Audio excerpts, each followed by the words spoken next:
Hello and welcome to your weekly horoscope for week commencing the 14th of March. This is for the Sun or the Ascendant.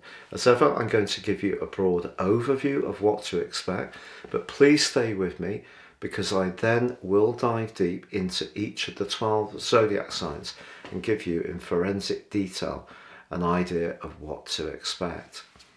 Now, the sign of Pisces is very much the end of the astral journey, and next week the Sun is going to be moving through the vernal point and we start through the spring equinox, the new astral year. So collectively, I think for a lot of us this week particularly is a time to really get in touch with our deeper feelings, and that could see us feeling a little bit nostalgic. We may want to withdraw a little bit and find some peace and tranquility. Any place that's near to nature or water can be particularly healing. Now, of course, Mercury moved into the sign of Pisces last week too. Technically debilitated, but brilliant if you want to write a song, share your feelings through a poem, or just think of the creative strands that help you to express the corners of your feelings, which are much less based on the practical sphere. But we do have on Friday a full moon in the practical Virgo. So that full moon asks us to balance the energy of the new moon that occurred earlier this month, which of course embraced the buoyancy of Jupiter, to find a balance between those more ethereal energies of Pisces and the more practical reality of Virgo. So if you do find yourself feeling that you want to be in a much more spiritual or healing dimension, I think your timing is impeccable this week. But the Virgo energy is saying to try and integrate it into the more physical way that you're leading your life. So if escapism really appeals to you this week, that full moon is saying important to consider issues like nutrition, exercise, life organisation, and just making sure that we see tangible progress. So we can all float off a little bit with this Pisces energy, but that can make it all the more evocative. Now, on the back of that full moon, Pluto from the middle of this week is angling into the Sun, but it's in a very positive way, in a sextile.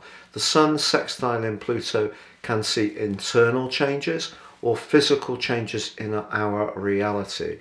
A sextile 60 degrees constructive. But also from the middle of the week, the glorious alliance between Venus and Mars, fantastic for socializing, that comes into an abrasive right angle with Uranus, the planet of truth, but also of freedom. And the freedom fighter is now in a sign, or has been for some while, that it's not so comfortable in, the sign of Uranus. Now, of course, world peace has been shattered recently. The last time Uranus was in Taurus began in 1937, I think. And of course, that followed with the Second World War. So a lot of turbulence in the world.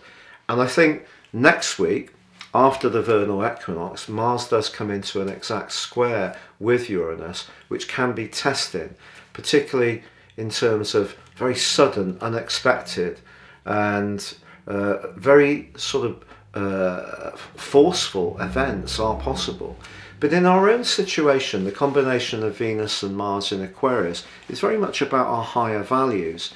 And Uranus rules the sign of Aquarius, so there is a kind of, it's the modern ruler, so there's a kind of receptiveness. So when it comes to our financial affairs, which is the physical plane of Taurus, I think it's best not to be too idealistic. So for example, if a friend, very Aquarius, suggests getting involved in some kind of get-rich-quick scheme and you feel the impulse to join in, I'd just slow down, because Uranus squaring Venus and Mars can make us very sudden in our movements, much more impulsive. But equally, we may be drawn to someone in our group that we find very attractive, and this could happen in quite a sudden way, or we may, in a romantic relationship, want to engender greater excitement and spontaneity in it. So things have been getting a little bit too dull and predictable. A great time to try to inject a little bit of devilment into the situation by doing something together which just creates a little bit of excitement and can reignite the spark that you had when you first met. So that's the overall pattern for us all. If you are new to my channel, I would be delighted if you would subscribe. Please click or tap on the bell notification symbol. Also, if you'd like to get your free written daily horoscope fired to your device each morning, please see the link below. And you can get your 12-month forecast and character analysis based on your personal astrology, time, date and place of birth, and ascend above this Zodiac broadcast by seeing the link below and get 30% off with my special offer package. Hello Gemini and welcome to your weekly horoscope for week commencing the 14th of March. Last week your ruler Mercury soared into your sector of success, joining up with the Sun, Jupiter, the mighty planet of growth and optimism, and the more sensitive, dreamy energies of Neptune. So you have an awesome package of assets to work with this week in terms of setting goals, being career orientated, or just if you're not so focused on career, just really pursuing the things in life that are really important to you. Some people, for example, could get involved in community projects or help or committees or do some retraining professionally. Definitely a time to raise your profile. You know, if you're someone who's very creative, the chance to reach a wider audience at this time is really enhanced. And of course, Venus and Mars, Venus can be about money, not just about related. And Venus and Mars are in your sector of expansion.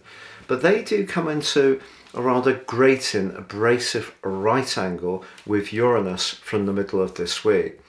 And if there are any kind of psychological issues or worries or anxieties that have been floating around your situation, but particularly around relationships or the truth of a relationship, something could come into the open a little bit unexpectedly in the second half of this week. But the full moon on Friday is just a reminder that whatever is really gripping you in terms of your outer activities in life, it's also important to stay very mindful of how things feel deep within you in terms of your emotional security, your home base, your home, your family, anything to do with nurturing and roots is really emphasized by that Virgo energy.